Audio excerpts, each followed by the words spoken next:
Well, it's good to speak with you again today, Paulo. I'm looking forward to your next topic, which the topic for today is client satisfaction in purchasing, a must or just nice to have. So, can you start by providing a brief background of yourself? Yeah, thank you. I worked at 35 years at Dow Chemical in different areas like manufacturing, R&D, sales, marketing, finance, strategic planning, e-business, and the last 12 years in purchasing. And since 2012, I have my consultant company, PNQ Consult, with focus in purchasing, and also I'm a senior consultant at Vantage Partners. Thank you. So, what do you mean by client satisfaction in purchasing?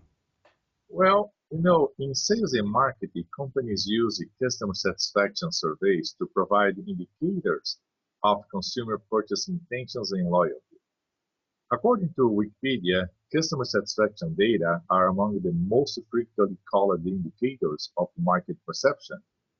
It emphasizes that although sales and market share can indicate how well a firm is performing currently, satisfaction is perhaps the best indicator of how likely is that the firm customer will make further purchases in future. Sorry. In most instances, purchases provide service to internal clients, that is, business and functions within a company. In other words, unless purchasing is outsourced, there are no alternative sources for these services. So in that case, why we should perform a satisfaction survey? Well, I believe that to be considered a strategic partner, purchasing must begin with engaging the client.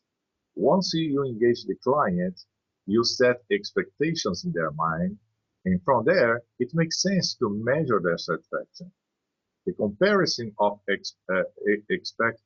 expectations and satisfaction is part of the model called the disconfirmation developed by Churchill and Suppanen in '82, which is based on the comparison of clients' expectations and their perceived performance ratings. And how is approach? Sorry, how is this approach put into practice?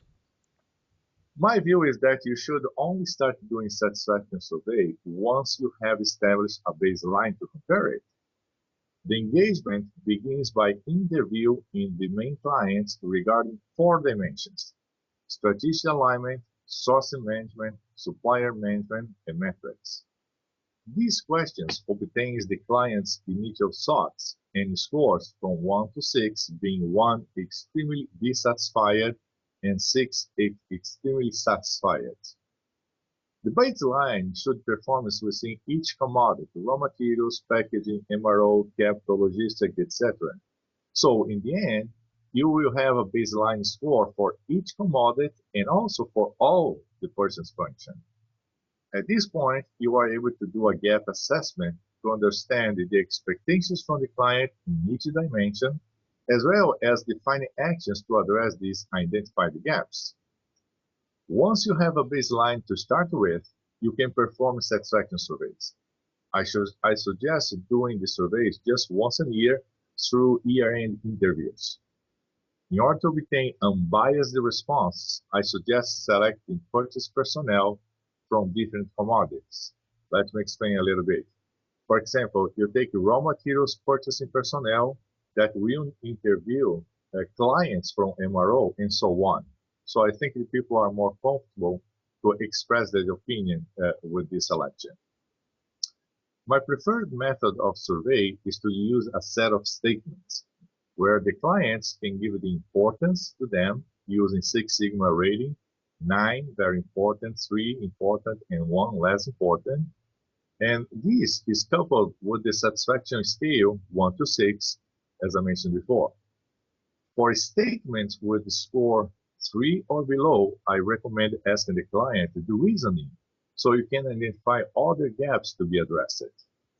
At the end of the statements, the final question is the score for the overall satisfaction using the same scale.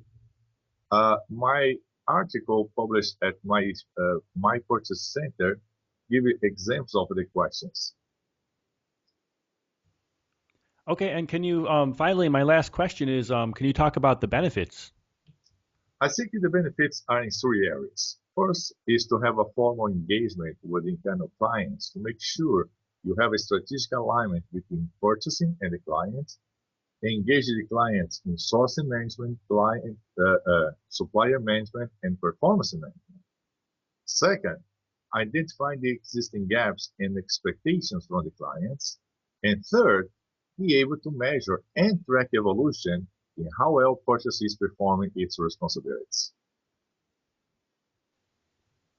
And well, thank you, Paulo, for today for sharing your views on this topic of client satisfaction in purchasing. Oh, thank you very much. I appreciate the opportunity. Yep, thank you.